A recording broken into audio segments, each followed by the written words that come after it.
Hey Threadheads, Darren here. Welcome back to another fly tying tutorial. Today we're going to be tying up a little streamer. This is a bucktail.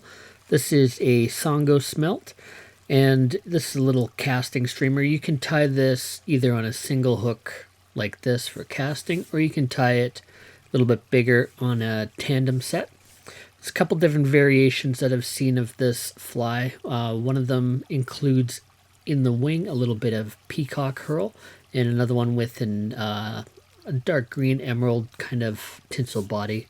Both of those are cool. We're going to stick with the kind of the standard here without the peacock in the wing. Songo is a tributary from Sebago Lake in Maine, and it's actually the location of a world record landlocked salmon caught, and I believe that was somewhere around 22 pounds back in 1907. Don't forget to leave a comment down below. I'll get your name entered into the next draw for flies, materials, and stickers. Let's have a look at the material list and get started.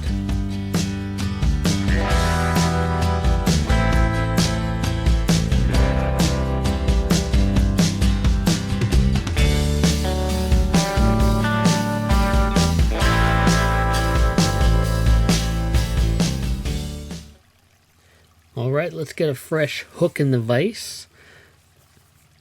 For this one today, we're going to be tying on a size 4 Mustad 3665A. And you don't have to use the Mustad here that I'm using. You want something with a little bit of length on it, so 4XL or 5XL. And size 2 down to about an 8 should be good. We're going to start off this fly using some flat waxed nylon, 210D. We'll just start in behind the eye. Wrap that onto the hook shank. And we're going to tie in our body material. We're going to be using some of this is a uni gold silver flat tinsel, and the one I'm using here is a size 10. Just find the size 10 that's the widest cut that they offer. It kind of gives you the best coverage. And I'm going to wrap that in with a few turns of thread, and then we're going to add our ribbing material. This is optional, but I think it adds a little bit, I guess in my opinion, it kind of looks a little like scales, especially on a bait fish pattern like this. So we're going to tie that in. We're going to make sure that we've got our tinsel, our flat tinsel on top, and our oval tinsel on the side. We're going to try and keep those two materials positioned in the same spot, just so that we don't get any twist in our body. And it's really important when you're tying tinsel-bodied flies to try and keep the underbody as even as possible. So that's why I'm tying the materials from the front of the hook all the way down to the back, and I'm using touching turns, and every so often I'm going to stop and just give the bobbin a little bit of a twist just to take, or a little bit of a spin to take the twist out of the thread. See, as you wrap the thread, it kind of winds itself up, twists itself up, so you'll start to get a little bit corded the longer that you have to tie, especially on some of these longer streamers and bucktail patterns. They tend to twist up by the end. So we're going to add a couple half hitches here just to secure that, and then we're going to switch out to a 70D thread. So I'm just going to be using the UTC 70D.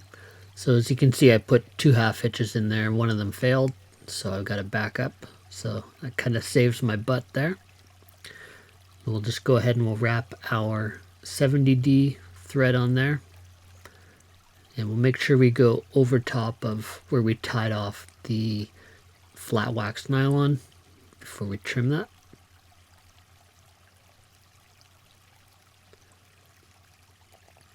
Clean up those loose ends a little bit. Now, one thing I do is on occasion is just to put a little bit of head cement over the thread wraps before I wrap over the tinsel body, and that just helps give the fly a little bit extra durability. I'm going to add a couple half hitches on our thread here just so that we don't bump that off while we are putting on the tinsel body as well. It's really easy to do. There's a couple different ways that you can go about applying the tinsel body. If you got a rotary vise, it makes it a little bit easier. Kind of keep constant tension on the tinsel.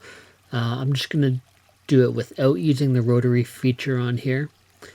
And we just want to kind of make sure that we keep a constant tension on our tinsel.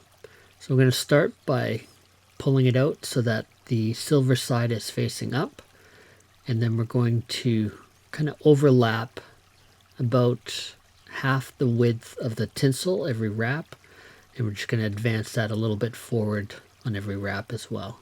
You want to try and keep that as consistent as possible, and as you're wrapping that, you're kind of pushing any excess glue forward, and we've got a couple little glitches in the body there. I'm not going to worry about that too much here, but if I was tying this to give away to somebody or for an order, I would make sure to kind of have that as smooth as possible. This one's going to go in the fishing box, or I'll give this one away, so don't mind the imperfections. So we'll go ahead and we'll tie that down at the head. We'll wrap it into the head just a little bit. Pull that tinsel back to make sure that it's really locked in place. We really want to avoid that unraveling at all costs. Trim off the excess. Now we're going to take our ribbing.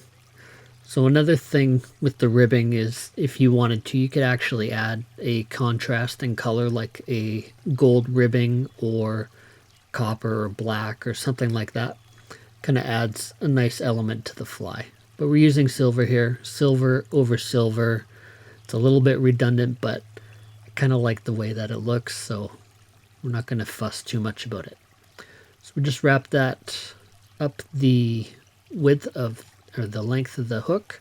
Want to make sure you put in consistently even gaps in between there. And then we'll tie that off at the head and give that a trim.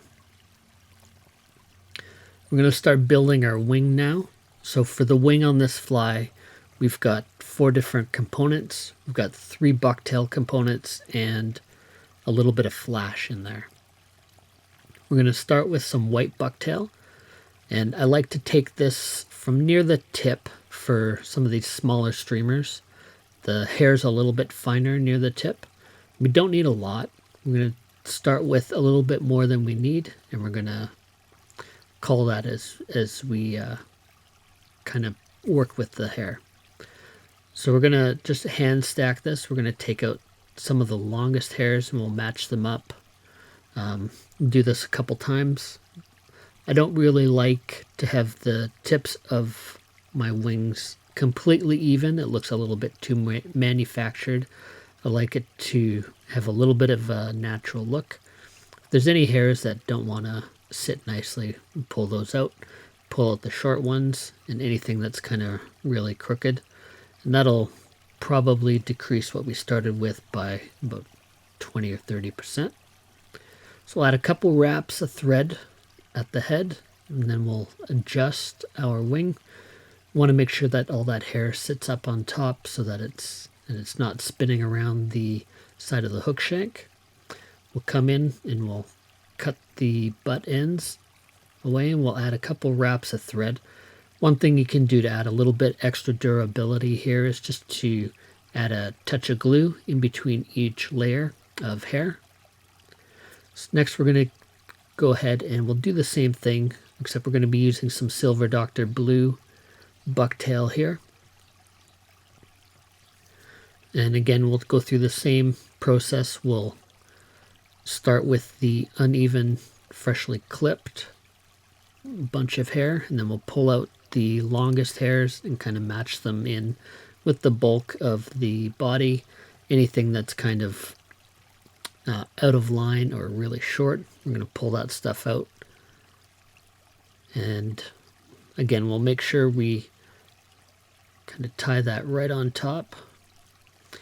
You might have noticed me twist that hair there. That kind of just helps the wing kind of settle. It kind of eliminates any spaces when you do that. Something I learned from late Mike Martinick. It's one of the tips he gave for tying bucktails. We'll go ahead and we'll trim off the butt ends on that, and we'll clean that up a little bit.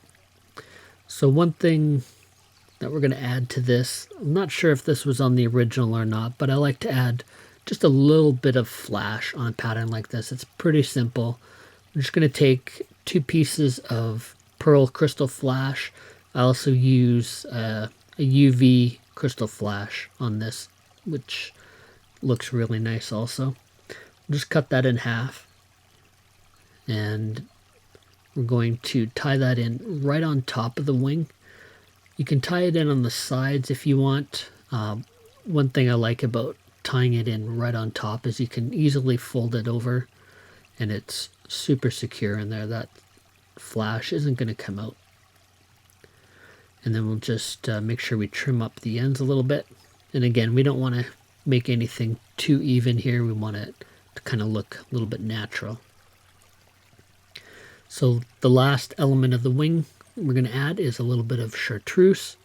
And again, we're just going to take a little bit of hair from near the tip, and we'll go through the same process. We'll make sure that we even up the tips, or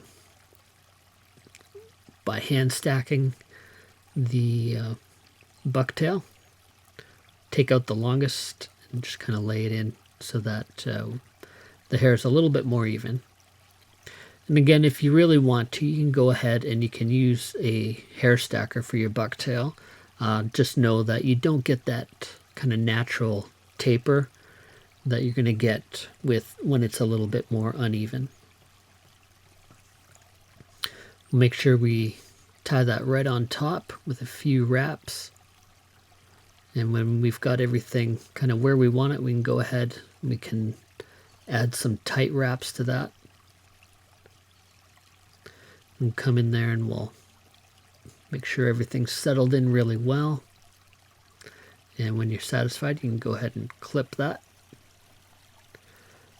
Now, one of the harder things to do with these bucktails is just create a nice tapered head. This one's not too bad. It's a little bit hard. I mean, I kind of sound like a broken record when I say it, but it's a little bit tougher to tie from behind the camera. But this head's probably a little bit bigger than I like, but especially if you don't switch out your thread and you just continue tying with a larger thread, you can get some really big heads. So I like switching out to the smaller 70D. We're going to finish this off with a couple jungle fowl nails, and we just kind of measure those in at the same time, just to make sure that we have kind of the same on each side. When you tie those in, you can tie them in one at a time if you like. It's a little bit easier. And you just want to match up the tips. And we'll just add a couple loose wraps just to kind of see where we're at before we commit to the fly. And you can adjust that a little bit before you add your final wraps. That one's sagging a little bit, so we'll just adjust that so that the eyes are pointing slightly up. And when that looks good, you can go ahead, put in some tight wraps, and then you can fold back those stems, and that locks those jungle fowl nails into place really well. You can just give those a snap, and those will come right off, or you can just trim them also. Everything looks pretty good on this fly, so I think we'll go ahead and we'll add a couple whip finish knots to this fly. And when I'm doing the whip finish on this, you can take this opportunity to kind of add a little bit more thread where you see that it's needed. You can kind of help with the taper of the head a little bit. And just to finish off this fly, you can either add a couple coats of head cement, or you can use a UV bone dry, which is what I'm going to do here. Now, if you don't have the jungle fowl, you can always go with the painted on eyes, and for this I would use a white with a black pupil. Should be good. So go ahead and we'll just coat that head with a little bit of Solaris Bone Dry. Make sure you got that coated all the way around, and then we'll hit it with the UV light for a couple seconds just to make sure that we got that cured. It's looking pretty good. Thanks for watching, appreciate it, and I hope you give this one a try. It's a simple little bucktail, but it should be fun catching some fish on. Hey fly tyers, thanks for stopping by and checking out my fly tying videos. If you enjoyed the video and want to show your support, hit the thumbs up and share it to your social networks. I hope you consider subscribing to the channel, and if you do, be sure to hit the bell icon to get notifications on my latest fly patterns, tips, and reviews. If you have a question or comment, leave a message below. You'll also be entered into the next draw for some of the flies I tie and a few stickers. Until next time, this is Darren saying, keep a hook in your vise. Cheers.